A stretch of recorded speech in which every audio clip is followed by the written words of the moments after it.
प्यारे बच्चों, आज हम लोग क्लास 12 के अर्थशास्त्र में साधन के प्रतिफल और पैमाने के प्रतिफल में अंतर को, स्थिर और परिवर्ती लागत में अंतर को, कुल स्थिर लागत ज्ञात करना आदि सीखेंगे। शुरू करने से पहले आपसे निवेदन है कि जो कोई मेरे चैनल इकोनॉमिक्स प्लस पर नए हैं, कृपया करके चैनल को सब्सक्राइब कर दें, बेल आइकन को दबा दें, जिससे मेरे प्रत्येक वीडियो की नोटिफिकेशन आप। एक फर्म 20 इकाई उत्पादन कर रही हो। इस उत्पादन स्तर पर उसकी एटीसी मतलब औसत कुल लागत तथा एबीसी औसत परिवर्तनशील लागत क्रमशः 40 और 37 है, तो फर्म की कुल स्थिर लागत ज्ञात करें। तो यहाँ पर जो मेरा दिया हुआ है औसत में दिया है, तो औसत को कुल में बदलने के लिए कुल का फॉर्मूला होता है मूल्य गुणे मात्रा, माने मूल को मात्रा से गुना कर देंगे तो कुल निकलेगा। तो सबसे पहले औसत कुल लागत से हम लोग कुल लागत ज्ञात करें, तो कुल लागत का फॉर्मूला हो जाएगा टीसी बराबर मूल कितना है 20 और मात्रा कितना है 40 बराबर 800। तो कुल लागत 800। कुल परिवर्तनशील लागत तो एबीसी मेरा है 37 और मूल्य है 20, तो एबीसी बराबर हो जाएगा 20 गुने 37 बराबर 740। अब हम लोग कुल लागत में जाएंगे। कुल लागत का फॉर्मूला होता है कुल स्थिर लागत प्लस कुल परिवर्तनशील लागत। टीबीसी को उठा के इधर ले आएंगे और टीएफसी अपना जगह पर रहेगा, तो टीएफसी बराबर टीसी माइनस टीबीसी और टीएफसी बराबर टीसी हम कितना निकाले कुल लागत 800 माइनस कुल परिवर्तनशील लागत 740, तो 800 में 740 को घटा देंगे तो 60 बचेगा। कुल स्थिर लागत मेरा 60 हुआ। कुल आगम कब घटना प्रारंभ कर देती है? तो कुल आगम कब घटना प्रारंभ करती है, इसको हम लोग इस चित्र से देखेंगे।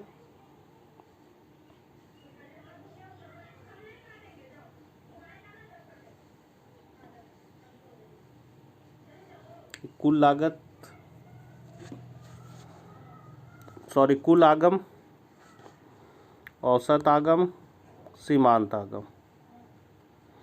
तो जब सीमांत आगम शून्य होता है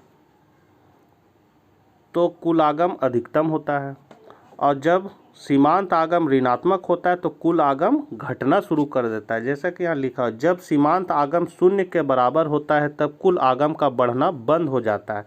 इसलिए जब सीमांत आगम शून्य होता है तो कुल आगम अधिकतम होता है। सीमांत आगम जब ऋणात्मक होता है तो कुल आगम घटना प्रारंभ कर देती है। अब हम लोग जानेंगे कुल लागत की परिभाषा को। कुल लागत से अभिप्राय उस कुल व्यय से है जो उत्पादक द्वारा उत्पादन के स्थिर तथा परिवर्ती कारकों को प्राप्त करने के लिए करना पड़ता है।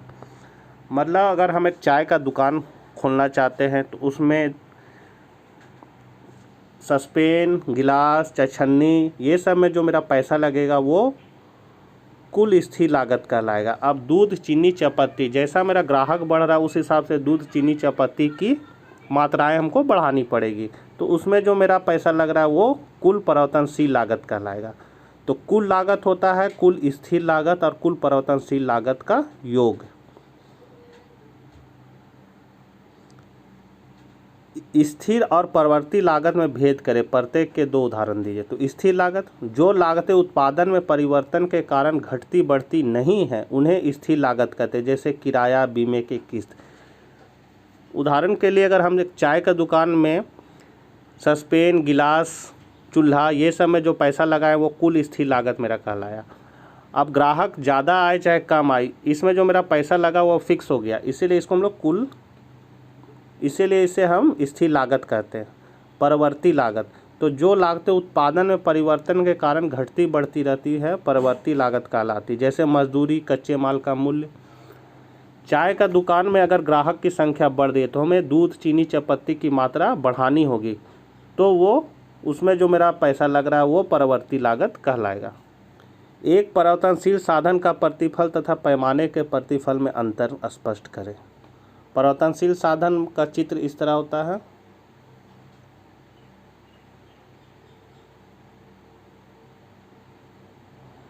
और पैमाने का प्रतिफल का चित्र इस तरह होता है।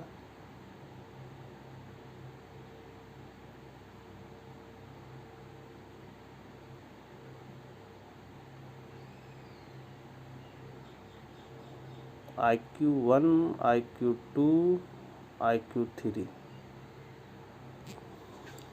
तो दोनों में क्या अंतर था? साधन के प्रतिफल तथा पैमाने के प्रतिफल में मुख्य अंतर निम्नलिखित है। पहला, उत्पादन फलन का प्रकार। साधन के प्रतिफल की यह मान्यता है कि साधनों का अनुपात परिवर्तनशील होता है। इसके विपरीत पैमाने के प्रतिफल की यह मान्यता है कि साधनों का अनुपात स्थिर रहता है।